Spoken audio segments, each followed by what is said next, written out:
Hey everyone, welcome back to TV Fix.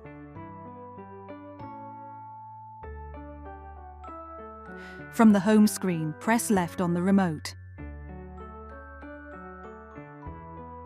Navigate to and select Settings.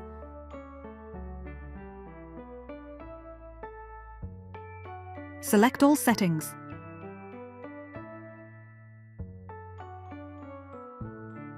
Navigate to and select General and Privacy. Navigate all the way down to the bottom and select Factory Data Reset. Next, enter the PIN number. The Samsung PIN is 0000 by default if it has not been changed. Select Reset on the pop-up. That's it for today's tutorial. Thanks for watching TV Fix.